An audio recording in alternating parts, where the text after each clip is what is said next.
আচ্ছা, আজকে আমরা পড়ব উপপাদ্য 26।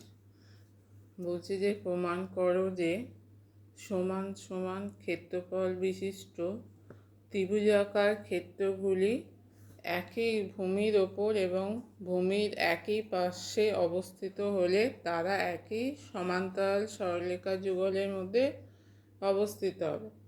আচ্ছা, এখানে দুটো ত্রিভুজ দেওয়া আছে, ত্রিভুজ এবিসি এবং ত্রিভুজ এডিসি। এদের ক্ষেত্রফল হচ্ছে সমান এবং তারা একই ভূমি এসির একই পাশে অবস্থিত। আচ্ছা, এখানে ত্রিভুজ দেওয়া আছে, ত্রিভুজ এ বি সি এবং ত্রিভুজ এডিসি। দুটোর ভূমি হচ্ছে একই এসি এবং এরা এসির একই দিকে অবস্থিত।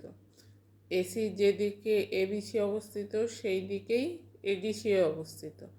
দেখাতে হবে যে এরা একই সমান্তরালের মধ্যে অবস্থিত। অর্থাৎ এখানে যদি বি আর ডি বিন্দুটা যোগ করা হয়, দেখাতে কি হবে, এসির সঙ্গে বিডিটা সমান্তরাল। তাহলে কি প্রমাণ করতে হবে? এসি সমান্তরাল বিডি।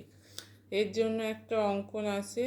বি এবং ডি বিন্দু থেকে এসির ওপর দুটো লম্ব আঁকা হয়েছে, বিপি এবং ডিকিউ, যারা এসি বা বর্ধিত এসিকে পি এবং কিউ বিন্দুতে ছেদ করেছে। তাহলে বি বিন্দু থেকে একটা লম্ব আঁকা হয়েছে যেটা পি বিন্দুতে ছেদ করেছে বিপি। ডি বিন্দু থেকে আর একটা লম্ব আঁকা হয়েছে ডিকিউ, যেটা কিউ বিন্দুতে বর্ধিত এসিকে কিউ বিন্দুতে ছেদ করেছে।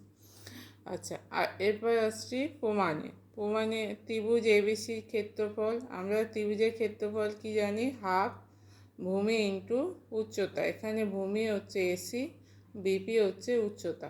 তাহলে ত্রিভুজ এবিসির ক্ষেত্রফল সমান হচ্ছে half into AC into BP.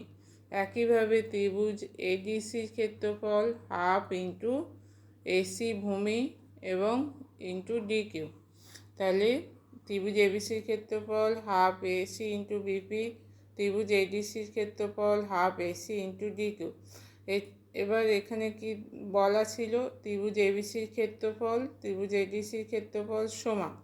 তাহলে ত্রিভুজ এবিসির ক্ষেত্রফল সমান হচ্ছে ত্রিভুজ এডিসির ক্ষেত্রফল। এবিসির ক্ষেত্রফল মানে হাফ এসি ইন্টু বিপি, ত্রিভুজ এডিসির ক্ষেত্রফল মানে হাফ এসি ইন্টু ডিকিউ। দুদিকে হাফ এসি কেটে গেলে হবে বিপি সমান ডিকিউ। তাহলে বিপির সঙ্গে এই লম্বটার সঙ্গে ডিকিউটা সমান হচ্ছে।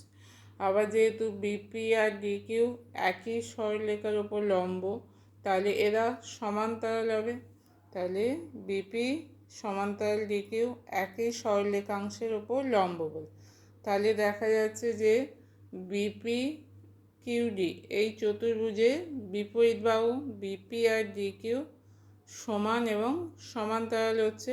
তাহলে চতুর্ভুজটা কি হবে? বিপি কিউডি হচ্ছে সামান্তরিক। তাহলে বিপি কিউডি সামান্তরিক। বিপরীত বাহু বিপি সমান ডিকিউ আর বিপরীত বাহু বিপি সমান্তরাল ডিকিউ, তাই সমান এবং সমান্তরাল।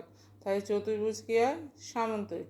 তাই সামান্তরিক যদি হয়, বিপি কিউডি যদি সামান্তরিক হয়, তাহলে এর বিপরীত বাহু সমান্তরাল, পি কিউ সমান্তরাল হচ্ছে বিডি।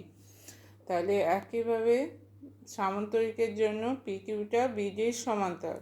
এবার দেখা যাচ্ছে যে পি কিউ আর এসি একই সরলরেখা, তাহলে এসি সমান্তরাল বিডি। তাহলে পি কিউ সমান্তরাল বিডি হলে অর্থাৎ এসি সমান্তরাল বিডি, এইটাই প্রমাণ করতে দিয়েছে। তাহলে অতএব এসি সমান্তরাল বিডি।